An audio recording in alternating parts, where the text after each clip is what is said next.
Hi, Sophie and Darrell here. I'd like to share with you 5 steps to help you get through this period right now of having to work remotely. And we work remotely with a lot of our clients across the country all the time. We work remotely with our team and helping a lot of our clients work remotely. So I thought I would share some of these tips with you. It's really 5 steps.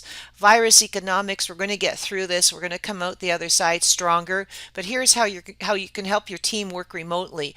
You really want to trust and respect each other. That's a big part of it. You need to know if you just can't see someone doesn't mean they're not working. You need to all trust and respect each other. Ask everyone how they're doing at the beginning of every call, and you'll see what I mean by every call in a second.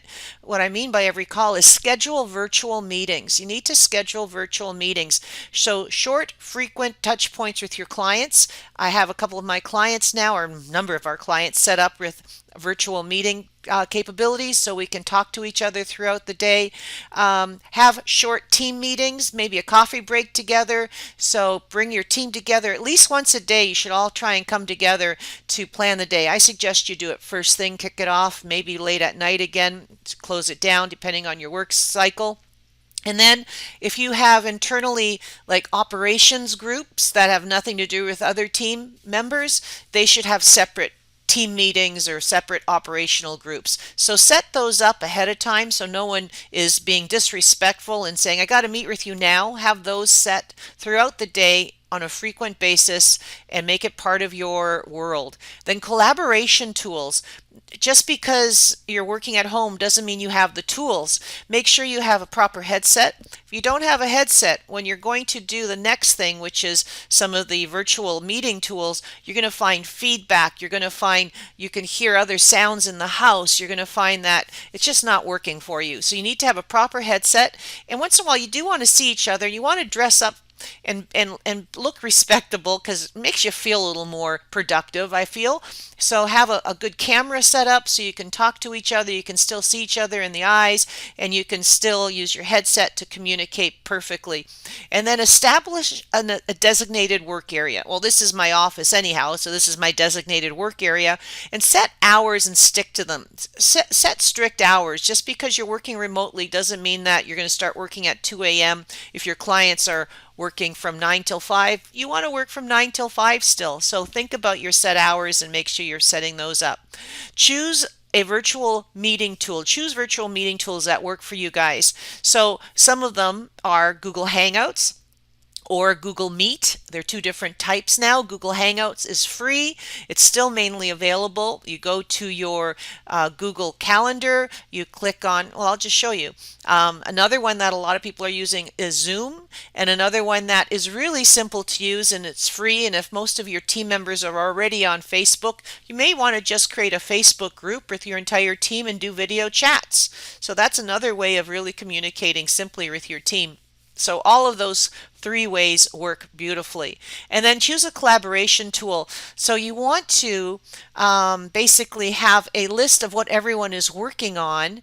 That way you don't feel like you're out of control. So you can use something like Google Sheets. So put that up there, Google Sheets, and share it with the entire team. Put all the tasks down and have the team go in and indicate when they're finished. Or use something like we use called Smart Sheets, which is another collaborative tool that you can add deadlines and tools, and everyone has access to it.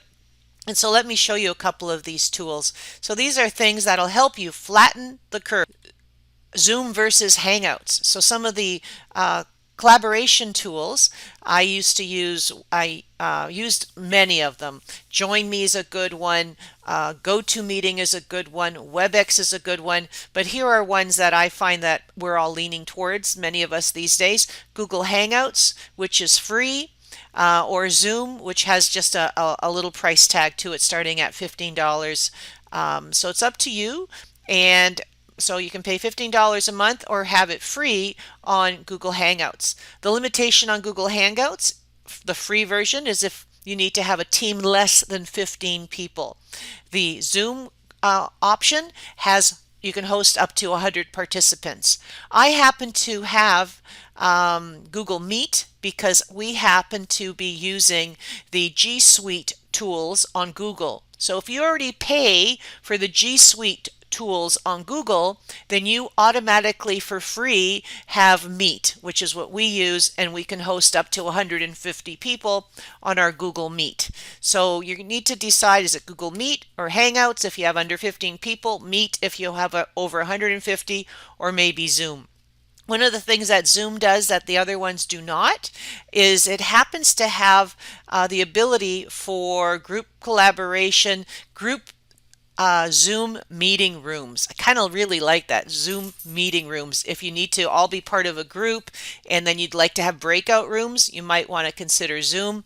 If you want to have just these short little meetings with whoever you're inviting to it at the time, your Google Hangouts or your Google Meet will work. Okay, so those are two things I wanted to share with you.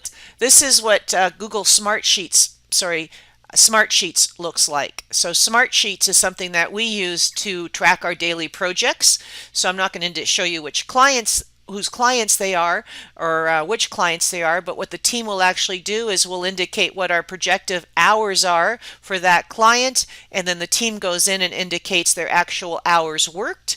And then if someone runs into trouble, like in here, we ended up running into trouble, so the team all jumped in and helped out. And anyways, you need to have a process around how you manage your team. But I find something like this, Smartsheets, you can see this on the top right, it says shared, so the entire team can see it and everyone updates to it, and it helps everyone keep on track so everybody knows what each other is doing. Another way you can do this if you don't want to use something like Smartsheets is another way you can do this if you don't want to use Smartsheets is you can go to your Google Apps over here, and if you scroll down you can click on Sheets, and that will help you create an Excel spreadsheet that you can then share with your team members. So there, put all your tasks, put the dates that you need those tasks finished, make it shareable so everyone is on the same page. That's a great way to collaborate. Here, as you can see, again, the Google dots, the Hangouts, you can click on that and you would end up creating the ability for people to join your Hangouts. You click on New Conversation, it gives you a link, and you can share that link with people that you'd like on this Hangout. So New Conversation, you want to invite people. So I'll just pretend I'm creating one right now for you and invite people. See this? Copy the link. I have the link now, so I can invite anybody I want to this call. It's that simple. So all I did was click on the dots, clicked on Hangouts, and I'm able to invite people. Another way to do it, which the way I do it personally, the way we all do it at our team, is we decide when are the dates that we're actually going to be meeting. And let's look over here. And I know that some of these we don't have a Google Hangout on it yet. So here's a meeting. We were going to do it face to face, but now we're going to do it online. So click on Add Conferencing. Do you see that? And all I do is add Hangouts. And there you go. I click on Save, and then the people that have been invited to this are going to be able to come back to this, click on Hangouts, and we're all in the same Hangout.